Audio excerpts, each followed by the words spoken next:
Any impressions of Colorado's defense? Yeah, give you a lot of different looks. They take their back end guys, their safeties and their corners, a little bit older kids playing well. They got a couple D linemen that give us some problems. So it's like every week for us a challenge. What do you see Mossy's role, growing into now? I like him, man. He really kind of flashed on us last week.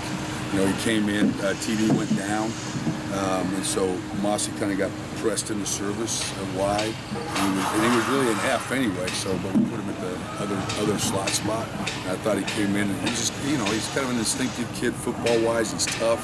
I mean, I really like, I like where his head's at right now. Was there any reason in particular that he didn't play more through the early part of the season?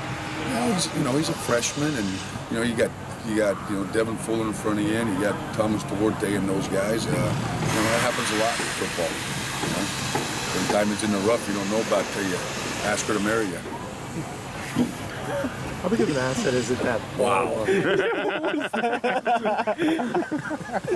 Are you asking the diamond to marry you? Don't tweet that one. How big of an asset is it to have Paul to catch passes the way he did on Saturday? Well, good. I mean, it's good for all our backs, right?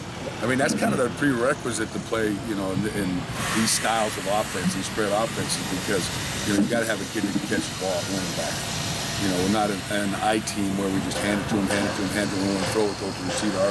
Our backs are very involved in our passing game, so it's definitely something that our running backs have to be able to do. Does Paul maybe give you the best fit in terms of a pass catching back that you've had, or? I don't know. Jonathan Franklin's pretty good at it. JJ can catch. We've been lucky enough to have, when we go out and look at running backs, that's one of the things that, you got to have that skill set to be able to catch the football out of the backfield.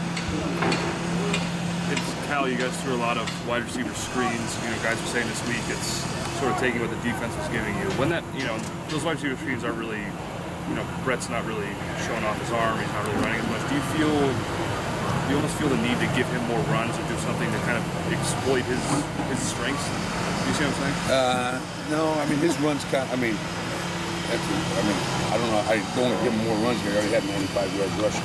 Right. So I think there's a nice little balance in there for him where he does have the ability to keep the ball and run.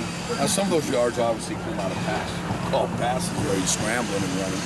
But no, I mean, I think that whole thing is set up to where they said you have to make the defense defend those things.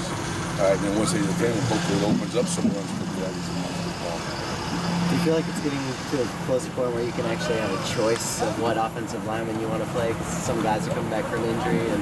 Yeah, it's kind of nice. We might be getting a couple of these guys back. And I told the O-line this yesterday. I think over probably the last 3 weeks or so, that's where I've seen probably our biggest progress has been in our O-line play. Those kids are starting now they finally are starting to. Connor's come in and done a really good job for us at tackle. Just let it slide Malcolm down to kind of more his natural position. And now they've kind of played together, enough now where they're starting to kind of feel each other. So, I was really happy with the progress that they're making. In terms of limiting turnovers, how do you teach them up? It's like that thing you don't talk about, right? I hope it goes away. No, and it's been like one of the things protecting the football. It's all about the ball, right? And that's our group of guys have always done a really good job with that. Over the last 2 weeks, just kind of hit us where we've had some turnovers. And so that's something that we've got to be real conscious of. The kids have to. We got to hang on to the football. I always tell them we've got to always preserve the right to punt the football, and that's one play that we're guaranteed we can do. So we got to have it. Do some of the turnovers in the last 2 weeks feel kind of fluky there? I know Brett's not one to fumble and that twice in one game seems kind of weird. Yeah, and both of them was knocked out by one of his own guys, which was kind of weird. I don't know. We don't want to talk about that anymore. We're not going to have a more episode. Do you feel like Brett's spreading the ball around as much as he has in the past? Yeah, I think the last couple of weeks, I think he's had the opportunities. I don't know. We had about 11 guys catch balls last week, which is what it should be. You know, it hasn't just been, okay, I'm just going to look for Jordan every play and just see where he's at. So I think he's done a good job of that. And that's, you know, that's what this offense is kind of based on. The ball needs to be spread around to multiple guys. You know, make the defense defend everything. Do you feel the beginning of the year is really kind of, it seemed like there was fewer targets that he was looking at? Yeah, I think he's become more comfortable with some of the new faces in there, some of the young guys that are playing for him, like Mossy and, you know, TD. TD was never even started for us last year. You know, and him coming in, and Eldridge, you know, he's first-year guy. So, you know, there's still some young guys in there that he's starting to feel more comfortable with. All right, guys. Cool. Thank you.